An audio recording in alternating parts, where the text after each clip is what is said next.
Aqui de matemática básica, falar sobre as operações básicas, né? As 4 operações básicas, que eu acho que todo mundo tem um pouco de familiaridade com elas. Tentar dar uma pincelada nos pontos em que pode gerar dúvidas. Começando pela adição, muita gente tem dúvida, até quem é mais safo em matemática, em alguns pontos, como por exemplo, como somar números decimais, ou quando tem um caso, por exemplo, com esse aqui, que eu tenho um número somado com uma raiz, um caso meio feioso assim. Bem, números decimais é o mesmo princípio de somar centenas com dezenas, ou dezenas com dezenas, e por aí vai. Sendo que é importante manter a organização para que as vírgulas fiquem uma abaixo da outra e eu consiga saber onde que ela vai ficar no final. Aqui, por exemplo, eu tenho 1,5 mais 3,8. Eu vou somando primeiro as unidades, depois as dezenas. Aqui no caso, primeiro os décimos, depois as unidades, né? Então 5 mais 8 dá 13, então eu tenho 3 décimos e 1 unidade. Aí eu coloco 3 e 1 na casa da unidade. 1 mais 1 mais 3 dá 5. E aqui, como eu estou vírgula abaixo de vírgula, eu consigo saber que vai dar 5,3. E quando eu estou somando aqui uma centena com uma dezena, eu vou ter o mesmo princípio. Mas a gente tem dúvida como é que eu resolvo esse caso aqui, né? Como é que eu consigo somar, por exemplo, 1 mais 2 mais 1 mais 2 raiz de 2? Sendo que aqui eu tenho um 2 raiz de 2 e 1, tipo, é estranho. A solução é simples, você não soma.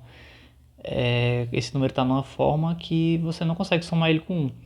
Se eu transformar esse 2 raiz de 2 no valor numérico dele, por exemplo, aí eu conseguiria somar, né? A raiz de 2 é 1,4.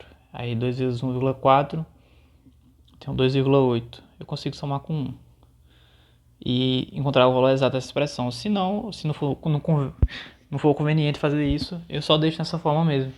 Essa expressão toda aqui ficaria 4 mais 2 raiz de 2. Aqui eu posso colocar em evidência, fazer alguma manobra, mas o resultado é esse. E outra dúvida que eu já vi as pessoas terem é como é que eu somo, por exemplo, 4 mais 5 vezes 10 a quarta. Quem não tiver familiarizado com essa notação aqui, a notação científica, a gente vai abordar em outras aulas. Mas já adiantando, como é que eu somo isso aqui? Bem, eu não somo, né? São números que estão em bases diferentes, não tem como eu somar. Mas eu posso transformar esse 5 numa base normal, né? Porque eu vou colocar 4 zeros aqui. E aí eu consigo somar com 4, ter 50.004. Falar sobre as propriedades rapidamente da adição. Algumas dessas propriedades parecem bobas, mas tem algumas utilidades lá na frente, ou então algumas coisas que as pessoas davam como garantido são explicadas de volta por essas propriedades. A primeira é a comutativa, que é a ordem dos fatores não altera o produto não, o resultado, né? A soma. Que é basicamente A mais B é igual a B mais A, ou dependendo do número de termos, qualquer coisa que você quer fazer com ele, né? A soma, a ordem sempre vai dar no mesmo resultado. A outra é associativa, que eu consigo separar e somar por partes. Por exemplo, essa expressão 3 mais 5 mais 2, eu posso somar 3 mais 5 e depois o 2, ou 3 mais 2 e depois o 5, ou qualquer outra forma que eu quiser fazer. Falar sobre o elemento neutro da adição, e já vou adiantar da subtração, é o zero. Qualquer expressão com o zero vai ter o mesmo valor que ela tinha antes, né? 2 é igual a 2 mais 0. Falando agora da subtração, ela é bem semelhante, ela é como se fosse o inverso da adição, sendo que eu vou estar fazendo como inverso, né? Aqui ficaria a mesma coisa. As mesmas coisas que eu falei para adição se aplicam aqui, de colocar vírgula abaixo de vírgula e conseguir manter toda a organização. E aqui, para esses casos, a mesma regra. Para quando tiver alguma notação, alguma coisa assim também. E também o elemento neutro também é o zero. Outra coisa que é interessante é que o conceito do elemento oposto é também chamado de conjugado, né? Em alguns casos. Vocês vão estudar em números complexos e a explicação que se dá em números complexos é a mesma que se dá aqui. É como se fosse o contrário do número. Na marca é o oposto. O oposto do número é o número que tem a mesma distância que ele na reta numérica até o zero. Então, por exemplo, o 3. O 3 aqui. Tem uma distância de 3 unidades para o zero. Qual outro número nessa reta, nesse universo, tem a mesma distância? O menos 3. É outro número que eu consigo andar a mesma quantidade de casas para chegar no zero que ele. Eu peguei esse exemplo aqui que ele é meio interessante. O menos 1 mais raiz de 5, qual seria o oposto dele? Bem, eu teria que inverter todos os sinais dessa expressão para encontrar. Seria o mais 1 menos raiz de 5. É o número que está a mesma distância para o zero que esse número aqui.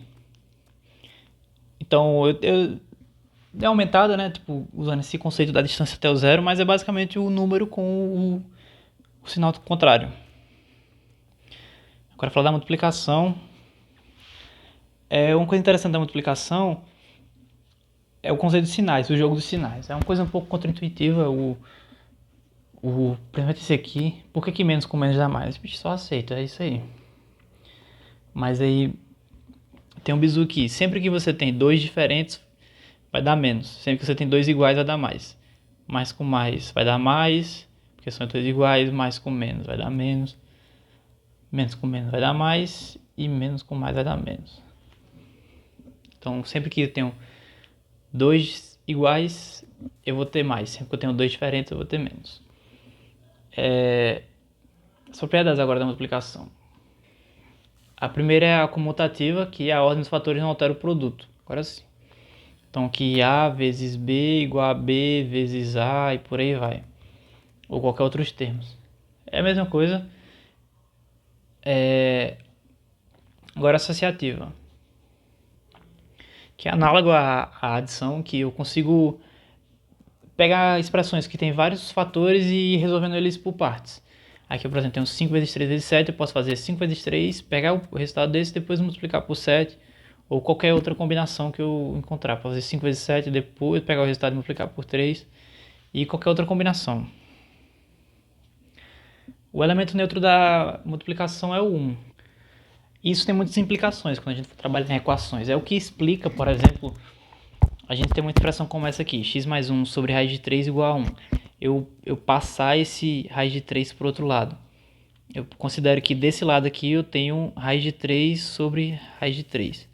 E 1 vezes isso aqui é igual a 1. Do mesmo jeito, né? Porque essa razão lá é igual a 1. Então eu consigo multiplicar os dois lados por esse valor. E esses termos aqui vão se cancelar, né?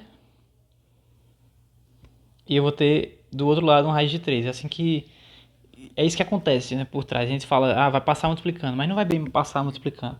Eu vou estar usando a propriedade do elemento neutro para conseguir multiplicar os dois lados da equação por um valor e ela continuar se mantendo igual. Eu consegui resolver a equação depois a partir disso.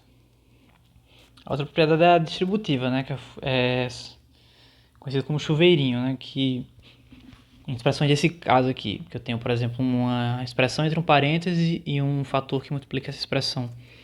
Para eu conseguir resolver, eu preciso multiplicar todos os termos dentro da expressão pelo valor que está fora. Então aqui, por exemplo, eu tenho A que multiplica B mais C. Eu vou ter que fazer A vezes B e depois A vezes C. Seria o resultado. E se eu tiver mais fatores, eu teria que multiplicar cada fator de um por cada fator do outro. Aqui, por exemplo, ficaria A vezes C, A vezes D. Mais B vezes C, mais B vezes D. Se eu tivesse mais termos aqui, teria que fazer isso até terminar todos os termos. Teria que fazer x vezes a vezes x, x a c, x a d, por aí vai. Todas as combinações possíveis.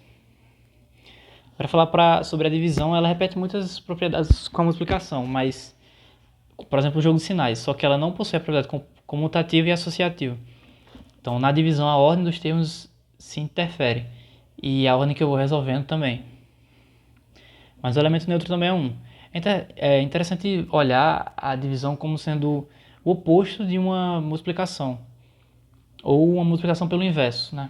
Tipo, se eu tenho aqui 4 dividido por 2, eu tenho a mesma coisa que 4 vezes 1 sobre 2.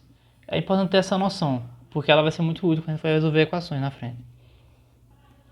Um ponto de muita dúvida é como é que eu posso fazer uma divisão de um número fracionário por outro, um número decimal por outro. E a resposta é simples, a gente não faz. A gente transforma eles em números inteiros e daí a gente divide. Se eu tenho, por exemplo, 4,2 dividido por 0,7. Eu não tenho como fazer, até tenho como fazer essa divisão, mas é muito mais fácil se eu multiplicar em cima e embaixo por 10. E eu consigo fazer isso por conta da propriedade da multiplicação, né? Isso aqui é uma fração de razão 1, então posso fazer, né? O elemento neutro. Então eu vou ter 42 dividido por 7, que aí sim eu consigo resolver. E isso que eu faço com toda divisão. Até se em cima for um número menor, né? Se fosse por 0,2 dividido por 0,8. Eu não posso fazer isso aqui. Senão eu multiplico em cima e embaixo por 10, eu tenho 2 sobre 8, que é uma razão que eu consigo reduzir, né? Para formar um quarto. Então, pessoal, essa foi a aula. Quem quiser aprofundar mais, eu recomendo os vídeos do Ferrito no YouTube, porque ele explica bem a fundo as coisas, não só passa o bizu, mas ensina como é que as coisas funcionam por trás, né? E vejo vocês na próxima aí.